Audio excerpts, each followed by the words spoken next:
What's up, you guys? It's your girl, Doechii. And it's your boy, Dante. And we are back with another great episode of Culture or Clickbait. And y'all already know we take the hottest headlines in music, sports, and entertainment, and we say if it's for the culture. Or simply just for clicks. Yeah. Bow. Dante. What's up, Bella Dawn? What's the up? Dawn, the day. Yeah, come on. I know you was waiting on it. I was. It's like, call me on my names. I looked up. How you doing, pretty bird? I'm doing pretty good. I'm actually doing pretty good. You know what I'm saying? Shitting on bitches every day, like a pigeon. Yeah, since I'm a bird. Listen, y'all, if y'all don't know, y'all gotta check out the social media platform. They going crazy on my dog in the comments. I'm cool. Sorry, but she gonna have some words for y'all, just know. So I'm trying to save y'all as much as I can. I did a little bit in the comments. I told them not to go too hard. Did you? Because it very much was giving instigating. He was instigating. I did right back and I said, don't go too hard on my dog now. Yeah, whatever. She means well. I do mean well, but let me tell y'all something. I planned on coming in here today and standing in this chair on my Gina View shit and cussing y'all ass out, but I'm gonna let y'all slide. Cause it's all love. It's all love because we are talking about real things. So granted, I do be, responding to the comments and I will get a little spicy, but I really don't mean no harm, y'all. Genuinely love y'all, genuinely love the responses and everything, but I will get on your ass. And if you know me, you know I'm telling the truth. Y'all are cousins for real. So when we going back and forth with y'all, we just having a little family, Dante said that y'all are cousins, but everybody got a couple of cousins in the family that they don't really claim and don't really like that. So some of y'all, I don't really claim y'all and don't really like y'all like that. But nonetheless, you know what I'm saying? We all family. We all fam in the clear. Pretty much. Dante, you was singing your heart out over the weekend. Hard. I was. You loud. I wasn't that loud. You was singing hard enough, my love. It was the liquor. Yeah. It very much gave Cowboy Carter. Yeah. No, for real, y'all. If y'all didn't see it, Cowboy Carter was crazy this weekend in Atlanta. And I want to say, by far, probably the best concert I've been to all year. I can believe it. It was interesting from the beginning to the end. And even me, for instance, when the concert first started, I was like, this lady always finds a way to just throw in subtle things to make you know, the concert is starting or just to set the mood. Yeah. And one of them things was, right before she hit the stage, it was this gush of wind. Oh, wow, that's cool. You can feel it from your seat. Oh, you felt the wind, and then also we had these little bands, so it lights up. It was just cool. It was a really cool vibe. So it was really, really dope, and it was almost like a light show that she controlled from the stage. It was dope. Tight. It was dope. That's right. I had a pretty good time. You did, and I think that you truly enjoyed yourself, very deep down inside. You said this was the best concert of this year, but it gave best concert of your lifetime. Just saying. Listen, I got the hive somewhere in there. Yeah, it's Beyonce. It's only right that you feel like that, because that's how I feel about Chris. Mr. Breezy. Yeah. Chris Breezy. Yeah, definitely love him down. Now, while we are on Beyonce, we have to talk about, one, the fact that she definitely touched down in Atlanta and she made sure she showed that she so ATL too, just like the people. And we love to see that. But while Beyonce was also here, she for sure got a real Atlanta welcoming because her SUV was broken into and there were some drives and different things that were stolen from the car. Now, this is very Atlanta. Right, that's culture. Man. Sad to say. That is the Atlanta culture, baby. Beyonce, so sorry that nobody got to your team to tell them y'all don't leave nothing of value in no vehicles because you will come back out and it will not be there. Especially a vehicle like that. They see a Wagoneer with tinted windows pull up in a restaurant in the ghetto, because everything in Atlanta is pretty much ghetto. They gonna whoop your ass. They finna go in there because clearly something is in there of value. Why your tent so dark? Yeah. They rob cars that ain't got dark tint. So yeah. Imagine a Jeep Wagoneer that looks new, it's shiny, it look like something of value in there. They finna go in and see what's up. Yeah, for sure. It's very much a Target car. Now, allegedly, the people who have these materials, there is word on the streets that they plan on trying to leak it and do all of these other things with the unreleased music and all of the things that they found inside the SUV, but I would not advise. I wouldn't advise it either. But you want to know something? I always got a little theory, right? What? A little theory in my theory, and now don't hold me to this, guys, because it might not be true. And then Beyonce, if I'm shitting on what you about to do, I am so sorry. But that's my job. You think she did it herself? I think very smallly that this could be, some little pre-new album momentum grabbers. The tour is almost over.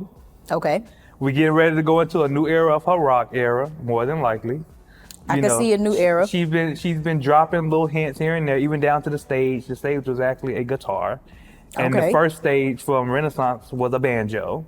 So it seems as though she's dropping little hints. I feel like for some reason that's what's gonna come of this whole thing is the song music is gonna magically get leaked. And then once it gets leaked, she's gonna be like, okay, well, we might as well just give them the new project. New project out tomorrow. Or soon as this is up, she's just gonna drop a new album. No announcement. There's actually some good shit. Like, I don't know, but I just feel like that's what she's gonna do. That sounds like Beyonce. It sounds pretty cool. The only thing is I don't see those type of antics being her things to do. If that makes sense. But that's low-key kind of like and smart. That's why I say it might not be something she planned, but Beyonce know how to make a bad situation good. Yeah, they definitely gonna spin it. So she know how to spin this in her favor. Basically, if you got my leaked music, I gotta leak it first. Beat them to the punch. Yeah. Start putting out teasers. Or in true Beyonce fashion, she gonna change the whole thing. Yeah, she probably would change the whole thing. Now, granted, if that music comes out, she will be able to find you. You will get sued. Yeah. Or worse, go to jail. Yeah. You're going to jail. For sure, they gonna pick your I ass forgot who up. said that on TikTok, but that's what they said. Oh yeah, I like, did you're see going it. to jail. I can't remember who did it either, but I did see the video. Now, Dante, was this whole Beyonce-filled weekend for the culture? I think Beyonce was for the culture. For sure. I think the car break-in was for the culture too, because that's some Atlanta culture shit. To be honest, it's giving welcome to Atlanta. She said she want to be in it. And she was They in it. Yeah. And they be eating. I definitely would say that this was a weekend for the culture. Yeah, she brought the city out. For city sure. was crazy. For sure. Then she brought Jay-Z. Well, see, I'm mad because Jay-Z didn't come the night I went. I went on Friday. Jay-Z didn't even come. Apparently, he was in Paris some freaking where. Busy. And then he shows up the next day. Like, bro, what? I missed that performance. Yeah, I wish you would have got to see him for sure. You would have made a few people in the room jelly. I had to enjoy it online like the rest of us. Damn, another one bites the dust. Now, while we're talking about other things in media, we gotta talk about Doechii. My girl Doechii, if y'all don't know, I am a Doechii stan, so here we go again with my girl back at the front of the docket. Doechii has now teamed up with Vogue for a cover shoot that will be released in August. Now, in this cover shoot, she did go really, really out of the box. But I would say this, if you're familiar with like a Grace Jones, then you definitely understand the creative direction of this cover shoot. Once again, I will truly say Doechii is a star all of her own. Yeah. And you can truly tell it because this is just yet another defining moment of new stages of her career within fashion and some of her collaborations that she has been doing. Because when you see, like from the pictures that I saw, I loved them. From the haircut to the color choices, graphics, the contrast, everything was phenomenal. Yeah. So I just truly say for Doechii, this is yet another win for her. And I think this is entering a new era for her. Yeah, I agree. I think that the actual like spread was amazing. Like the color choice that they used, the contrast, how they had everything in like the deep lighting to make her skin deep and chocolatey, even the hairstyles that they chose to play with on her. I think it all was very fitting. It very much gave Vogue too, and then like you said, it gave like a Doechii 2.0, like her stepping into her icon era. So I'm here for it, and I would say that this is definitely for the culture, for Doechii, for the girls, you know what I'm saying, for the people that look like Doechii you know what I'm saying, black girls or like my chocolate girls who feel like they don't have that much representation in big places, or if they are represented, they usually represented in a way where they kind of look foreign, and Doechii just give black girl rawness. Yeah, it's very rich, like black rich. And I Very. ain't talking about riches and luxury. I'm talking about like that skin, that Yeah, melanin. yeah. Very chocolatey in there. I love that for her. So I would definitely say, I feel like this is definitely something from the culture of Daysha. Yeah. Reggie.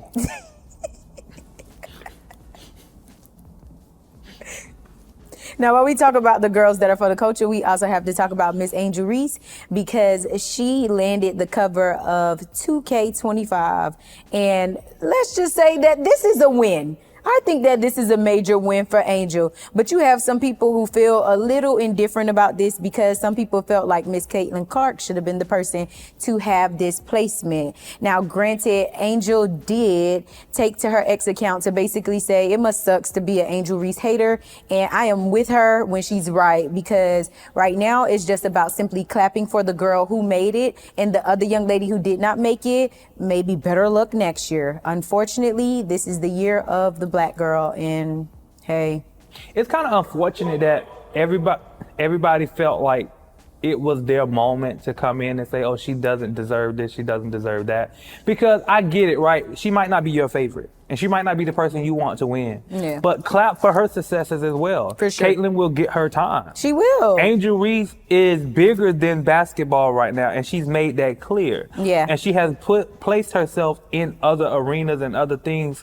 to show that she's bigger than the game. Yeah. You know, that's different from Caitlin. Caitlin might be an all-star. Caitlin might have all of these accolades, but Caitlin is only on the court. For me, I haven't Me seen too. anything bigger than the court. No. Angel Reese is bigger than the court. So in her own way, yes, there might be a reason why NBA 2K said, you know what? Angel might be best fit, because her brand reaches past the game. Yeah. It reaches past the court. I agree. There's other things that they can do with that, or shoot, her team is probably just better at negotiating a deal. Literally. Charge it to the game. She didn't win. Caitlin didn't get it. Better luck next time. I love you to death, but come on now, we can't Fight the hey. good fight, Caitlin, in the words of the black people. Fight the good fight, sister. You will be all right. We promise.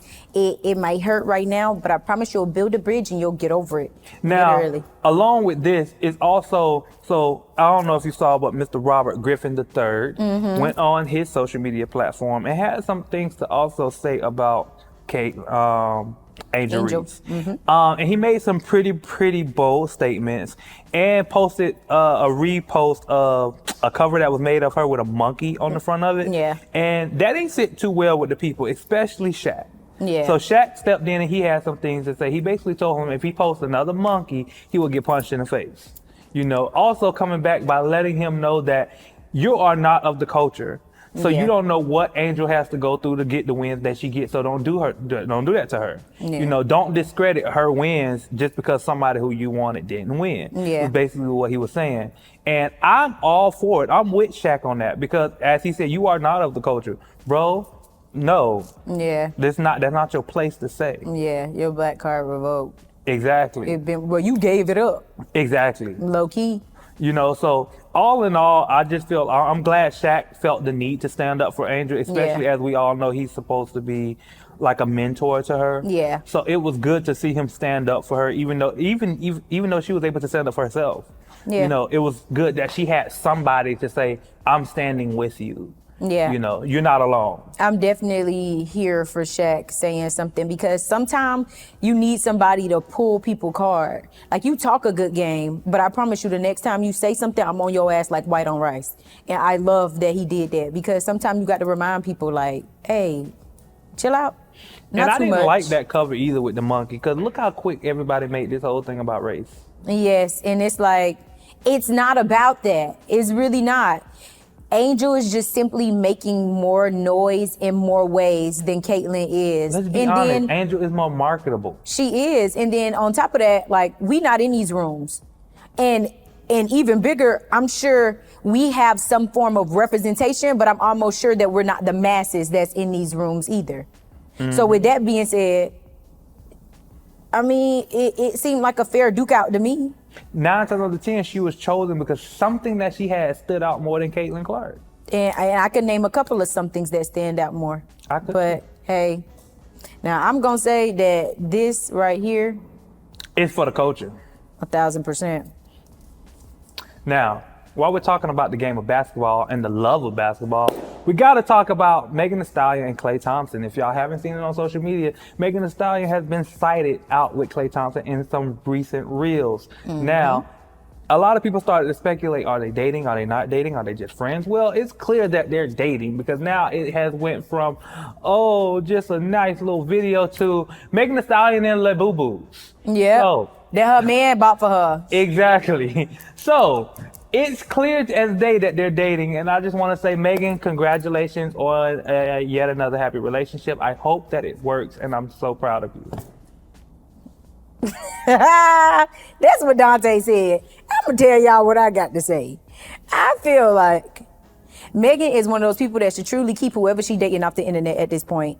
I'm not gonna hold y'all. 1, because it never really panned out that good. 2, it always end up in a downward spiral of they breakup. It's always very trashy on the breakup. Not trashy. And I just feel like at this point, when it comes to displaying any man with some of her prior history of how she liked to handle men, it's not giving.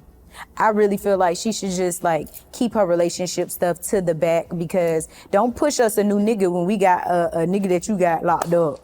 Y'all could drag me about this. Go ahead, start run it. Oh, cause the words that I got for y'all ass for this clip. I feel like she probably should have did a Coco Jones, like just stay in the relationship. Hold it and hold off until it's official. Official meaning Coco waited till she got a ring to really go all out and say, she's here, we're here, we're dating. She just let us see them out, speculate without any real confirmation, hint, I'm hanging out, but it ain't nothing official yet, and then boom, we see a ring. Yeah. I feel like that's how Megan should handle her relationships, because I'm not gonna lie, once again, just how we talked about Summer Walker before, I look at Megan the same way. I don't really want to see your relationships on the web. Yeah. Because one thing I see about Megan, and it's like a pattern that I don't really like, she starts to let her personal life overlap her music. Yeah. And it overshadows her talent. So you can be very, very talented all day, but your talent get overshadowed by the mess in your personal life. And she's truly one of those people for sure. And even it could be with your friends, with your dating, with people around you, your business, like everything just turns to mess. And I think for people like that, and it's probably not nothing you do intentionally, it's just something you are not aware of your actions with, I would just stay quiet. I hear that. I get the whole not aware of with your actions, but the reality of the situation is, if everybody else is moving parts and you're the common denominator who never moves and mess stays around you, you're obviously the dumpster.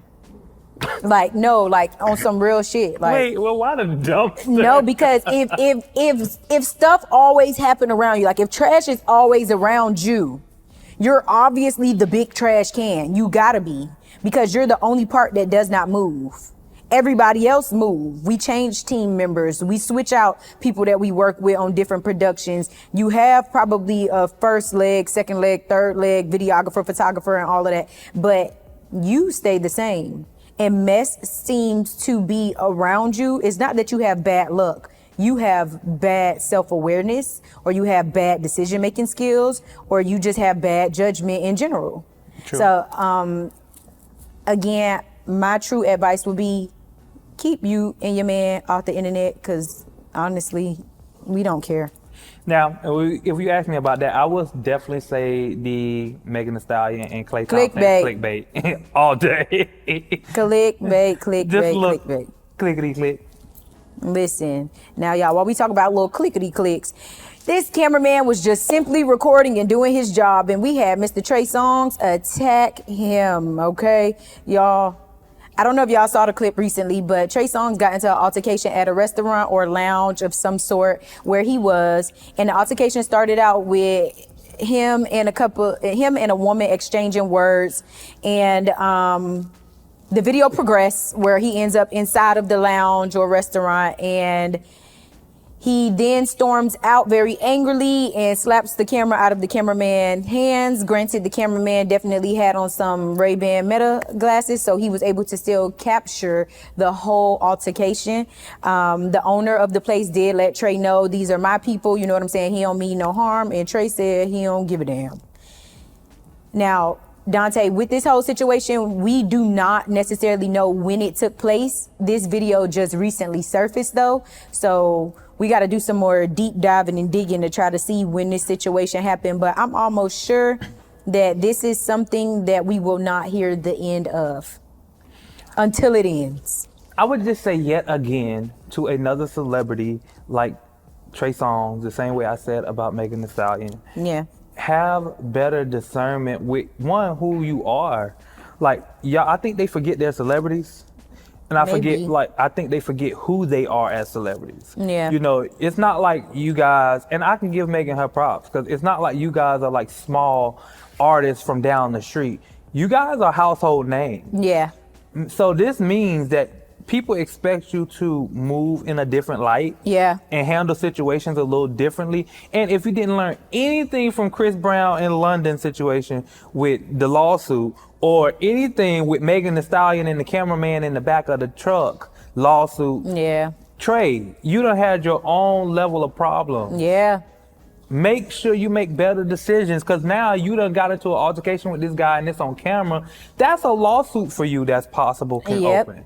That's from him and whoever else was in the vicinity of the situation who can claim that they got hurt. Not to mention people who have previously accused him of things, and people who probably are afraid to speak up about some things that they probably dealt with him. Once this type of stuff surfaced, this gives people ammo to say, aha, he's finally showing himself so we can tell our story. Right. And I feel like in this climate of the music industry, everybody in music and top artists, music execs, everything. Everybody needs to be mindful of what they display and how they're displaying it, because only you know what you've done out here in these streets, and only you know the depths of how crazy some of the stuff is. So with that being said, you showing yourself in a certain light, you're not doing nothing but helping people build a case against you. And let's be clear, I'm pretty sure that there is an agenda out here, and it don't even have to be about just like black men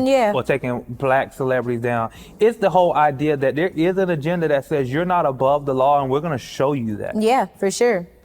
And they're utilizing more of our people as that example. Yeah. But for the most part, you're doing things like this to put yourself in a situation to it. For sure. You could have easily walked away, or once again, you're Trey Songz.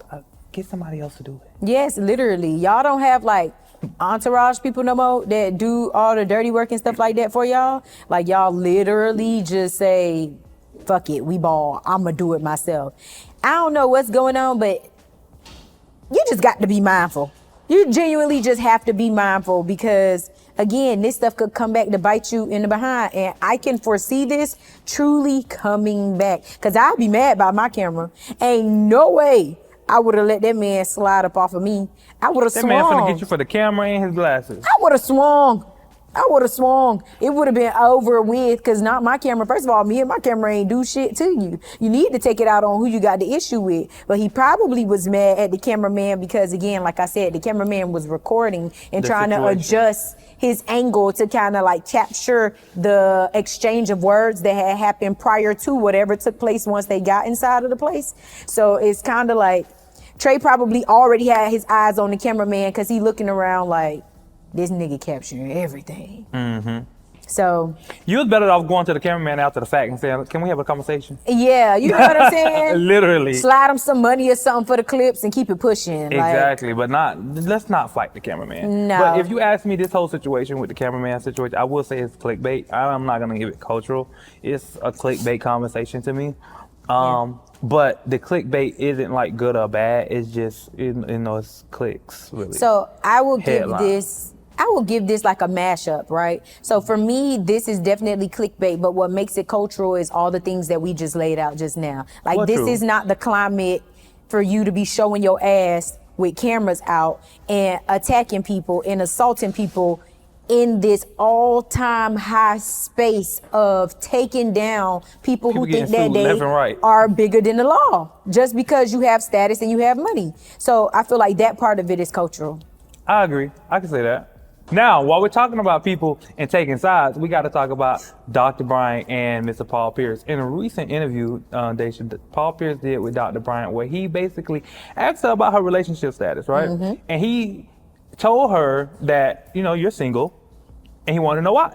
Mm-hmm. She basically responded with the fact that she's single because the guy that she is recently in a situation with is emotionally unstable.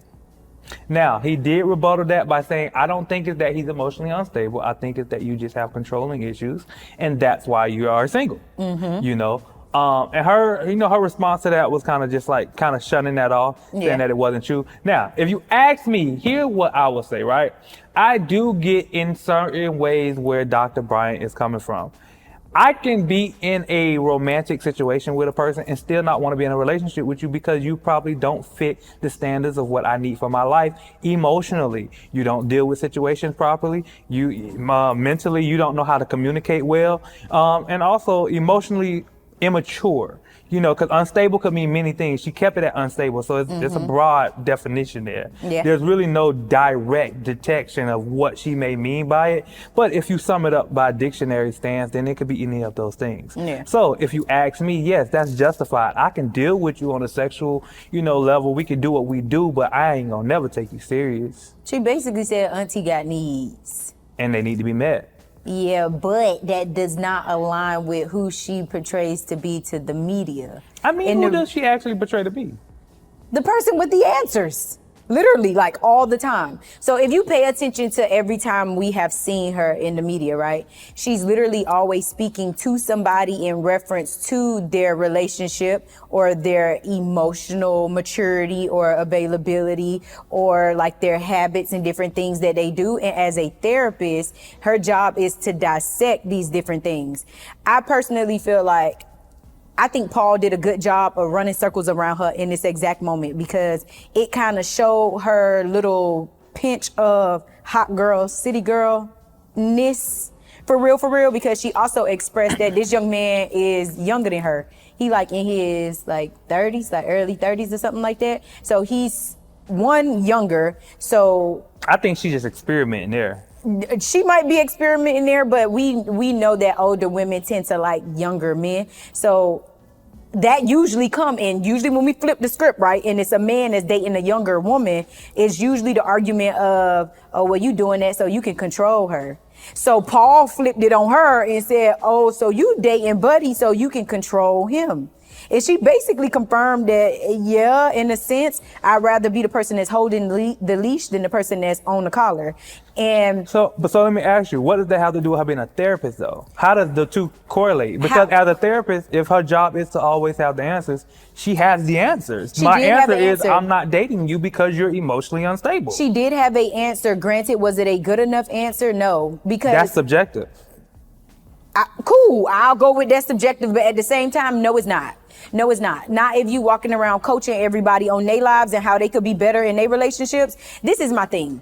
But that is the answer. My thing is, she should already be married with all the answers that she know, to be honest. I'm not going to hold you, and let me tell you why. Should she already be married, or should she be more careful about who she chooses to get married to? Both of them. But let me tell you why. The reason being is, one, you coach people on these things. So therefore, if you have the knowledge, you should be able to practice it. You having the knowledge without practicing it makes zero sense.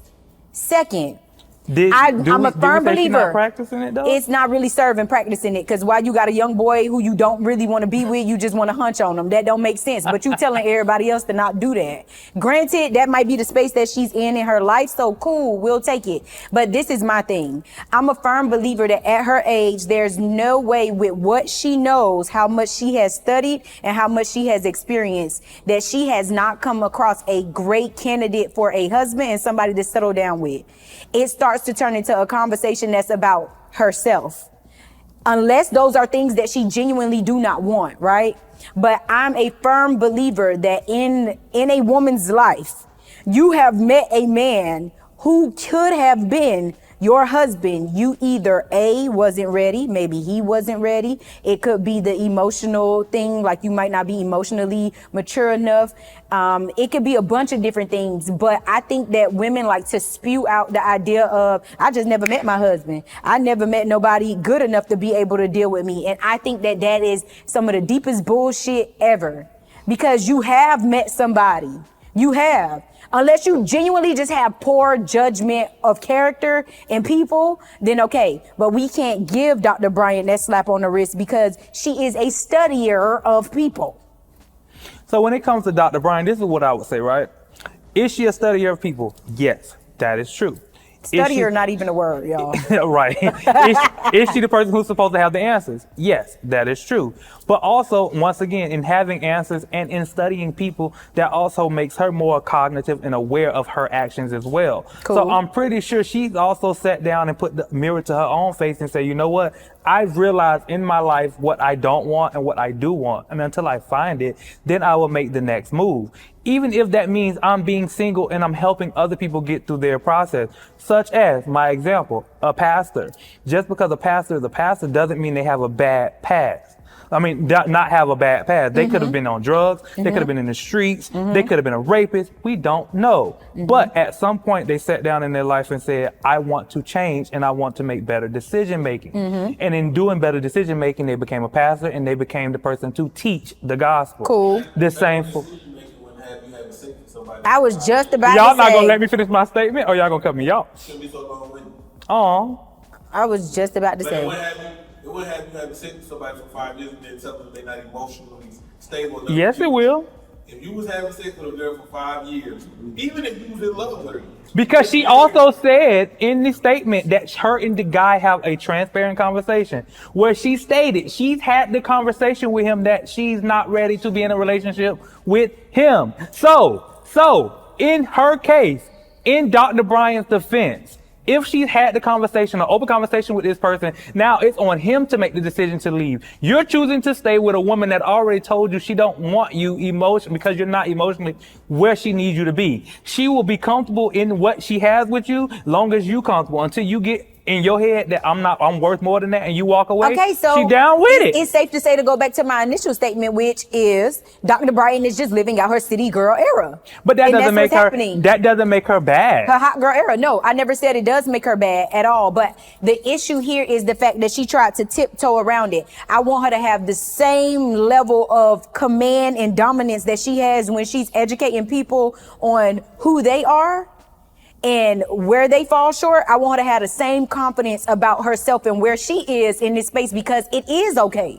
It's okay that she don't want to be with this man for real. It's okay that she don't want to marry him. But say that shit with your chest the same way you told Cam Newton that he creating broken homes. Say that shit with your chest the same way you sit down and tell everybody where they could do better at. Say it with your chest, because it is totally okay that you are not in a space where you want to lock in with somebody, and you cannot be mad at the fact that you have somebody like Paul who like, hey, now I ain't gonna hold you. We got to address this. We got to bring this up, because you see, you be on these podcasts and you show up with your representative to an extent. You show up with your representative. You show up very doctor, very educated, very flowery, large words. Lexicon is extensive. Granted, you out here doing regular bird. Almost. She's doing pretty bird She's stuff. doing pretty bird shit. You know what I'm saying?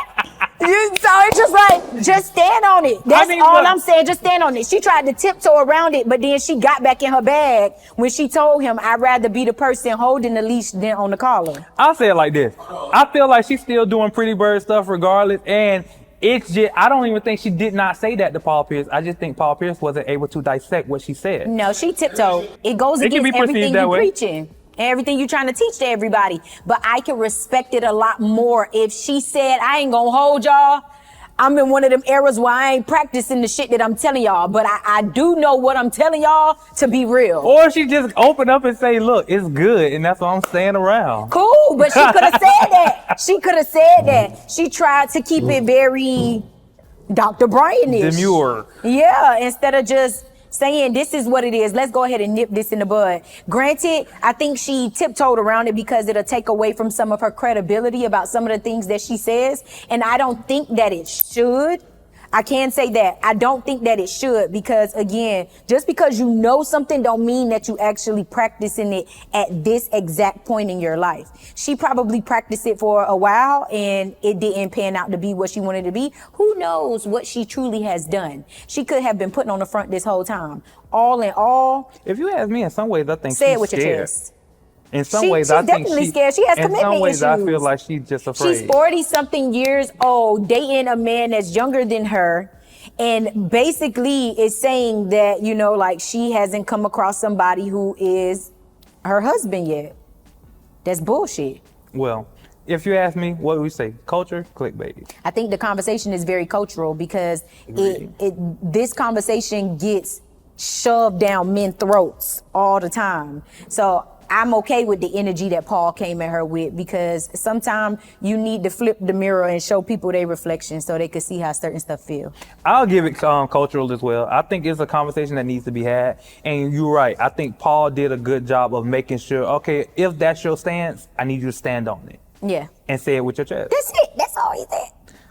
That's all he said. Hey. Now, while we got people that's standing on it, we have Miss Nicki Minaj who is going back and forth online with Punch and Miss SZA. Nicki basically told everybody that if SZA think that she's touching me anywhere close to me, y'all have lost y'all everlasting mind. Listen. Dante. I'm gonna just say it like this. I know you love you some SZA. I'm not surprised when it comes to Nicki talking outlandish on the net. She's been doing it for like the past few weeks anyway. She just was getting into it with Jay-Z last week. She was. Nicki do be at it with the Vogue. Nicki is good for a good rant online. I'm all here for it. But she does it very often. This whole situation started out because Punch took a shot at Nicki. So Punch went online and he commented, broken Barbies. Yeah. And it started a whole overflow of a rant from Nicki. Now, if you ask me, once again, it's not that I have a side, right? But here's the thing. I do personally feel like, well, maybe there's something that went on behind the scenes because all of this did stem from some bad business dealings that didn't go right. And that's why she tried to call him out and call him TDE, tiny dick executives. And she said he got shitty draws and stuff like that. And Punch. It's given.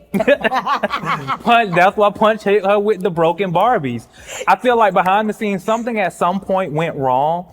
And that was his way of coming at her because I don't know what she could have said behind the scenes that make him say, you know what?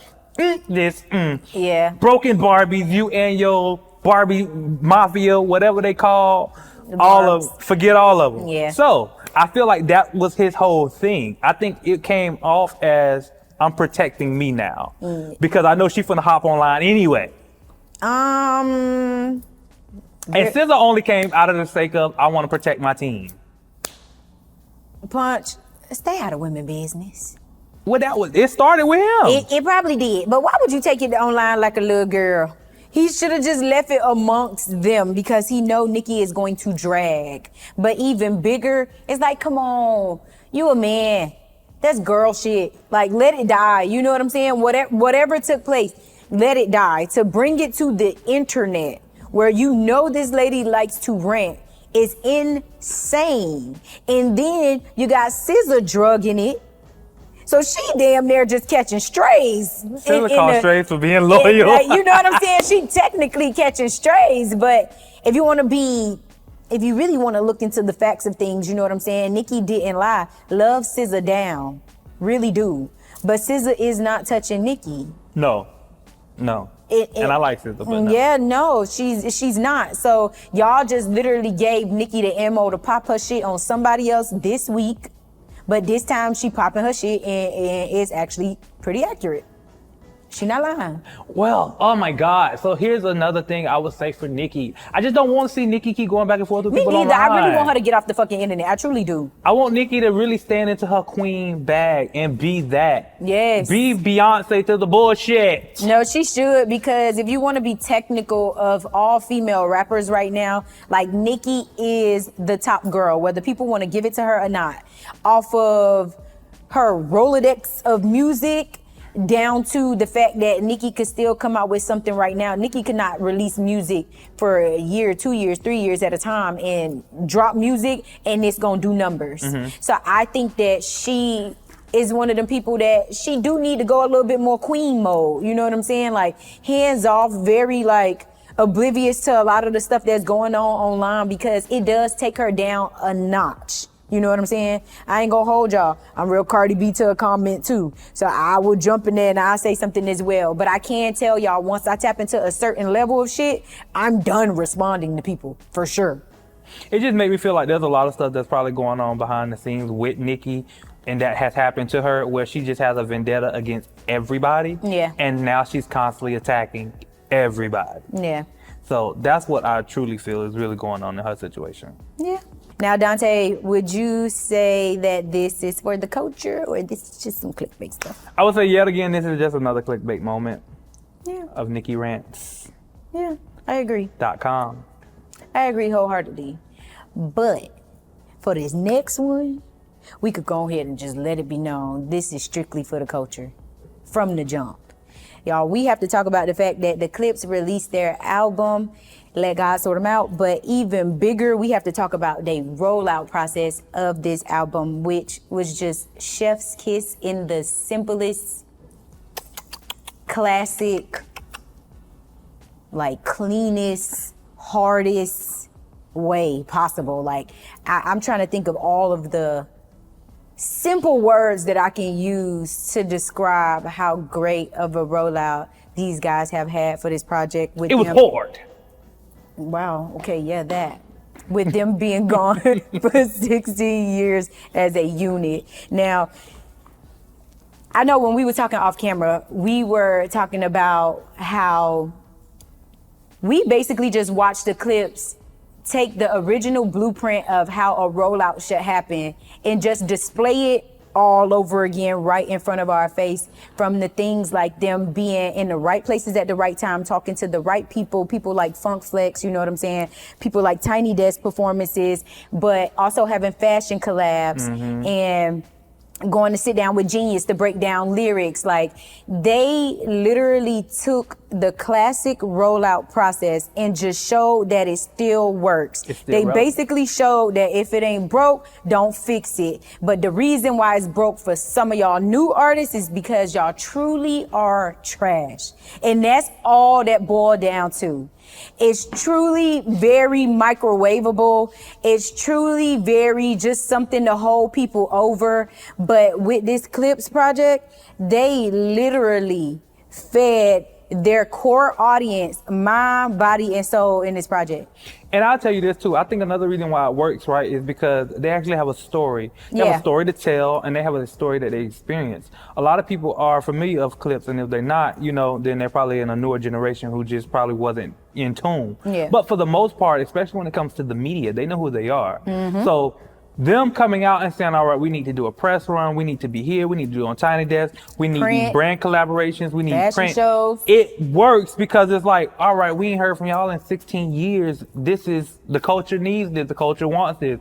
And I'm guarantee you 9 times out of 10, they let all of these people who's been partnered with them listen to that album before it came out. Yeah. So that made them even more of believers of, we gotta do this. Yeah. The only reason why we say we have that problem with a lot of these artists that we say are trash today have a problem where they can't even do rollouts like this, because a lot of them make music yesterday and want to put it out tomorrow. Yeah. There is no real build up. There is no real catalog. They don't even have a follow up single usually. Yeah. So a lot of times they get their motion and it dies out just as quick as they get it. Yeah.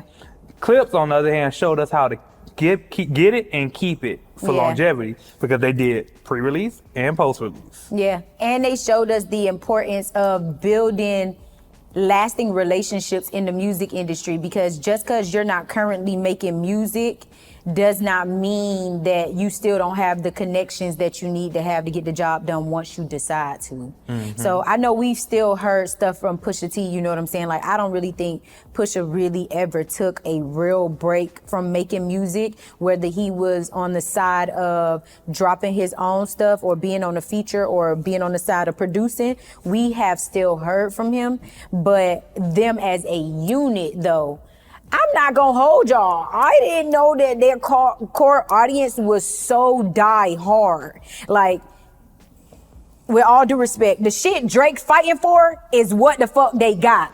You know what I'm saying? Without antics, without having to do the live stream and drive around in the truck. Fucking hater. Whatever. All in all, they did this without anything being TikTokery. But Without anything, what? I gotta stop you there. Say something slick, Dante. This is the only thing that I have, because I love their rollout and I love the album. My only problem was I do think they did do some clickbaity stuff in the beginning to help sell the album, such as What? highlighting the beef interviews? with Travis Scott, highlighting the beef with Drake. Like, if we only gonna sell the music, let's focus on the music. Let's No, focus but on that the story was in of the music, and that's You- how it got discussed because it Right. was in the music. But that's an antic. Is it, or are they doing what they're supposed to do as artists and get in the booth, bitch, and write it out? Can we learn about it after the album comes out? What made it That so was important part that of- it had to come out before? That was a part of the rollout, Right. but not in a bad way and not in a clickbaity way. Was that not clickbait? No, it What's the wasn't. purpose of Okay, it? cool, whatever. I could give it clickbait, but it was clickbait with a great intent. But it's clickbait nonetheless. Sometimes things that are clickbait is of the culture. Say something. Touche. Gotcha. And with that being said, the CLIPSE, this album, Birds Don't Sing, freaking POV, I like POV. Chains and Whips. I like Chains and Whips. I like Ebita and FICO. Yes, like this was a really good album, and I kid y'all not, I ain't gonna hold y'all. It ain't like nobody paid me to like say this, and it ain't even like I'm like a core CLIPSE fan. I'm aware of who they are because as I was growing up, you know what I'm saying, they was still a group and they was making music, but I'm not the person that's gonna say, hey, play that new Pusha. That's not me. It's not me. But when I say, soon as I played the first song on the project, I was hooked. Like I felt them. From the production of like the beats, the instruments, like the choir stuff, like just so many different elements. Like the people that they had working on here, like Pharrell, you got John Legend. They even got Stevie Wonder to play on the keyboard. Like just certain stuff is just like really, really major when you stop and think about it. Like a Tyler the Creator freaking feature. Like you wouldn't have mashed them up to do no feature with nobody like that, for real. But they did it, and it's tough. Like the whole album is tough. So I ain't gonna lie, if y'all haven't listened, please take a listen. And if your ears don't register great music when you hear it, then unfortunately you have been fed too much microwavable shit and you just can't digest the real meal. Who's the microwave? I feel like you throwing shots. You might as well throw it out there. No, I'm not throwing shots. I just genuinely feel like everybody need everything like Little Caesars in this day and age, hot and ready. And that's not really That's how nasty. you get substance. You know what I'm saying? And the reason why I use the microwave analogy is because when you think about quick eats, right? When you think about like quick eats or snacks, you usually put it in the microwave for instant sensation. That's why people don't put shit in the oven no They more don't to put let it it in the warm up. air fryer? I put mine in the air fryer. People put it in the air fryer now too, cool. But nonetheless, the microwave give you instant gratification because you get to eat quickly. But just because you ate quick or you had a quick meal, that's usually not nothing of substance, so it don't sit on you for long. You back hungry a couple of hours later. That's how I feel about music right now. And then you have people who provide substance. They make food with love. And when they make food with love, you feel that food. That food settle on you. You get the itis. You want to sleep. And then when you wake up from it, you want another plate. That's what you call nourishment. It's a difference. I'm preaching. Come on, Pastor Excel. I'm preaching. I'm trying to tell y'all. So it's a difference. So that's what I mean when I say like microwavable stuff. You know what I'm saying? So y'all follow me. I'll be having the words. Well, if the church say amen, Amen and amen. the culture has spoken. Now, while we're speaking about other things that are for the culture, some of y'all favorite white boys in the room today, Justin Bieber. Justin Bieber just put out an album called Swag. That's my wiggle. I'm not gonna lie, the album go hard. This is probably, y'all know, I already said Leon Thomas for me this year had the best album, R&B album put out. I will put Justin Bieber's album right next to Leon Would Thomas. you really? I would. I'm gagged. I would.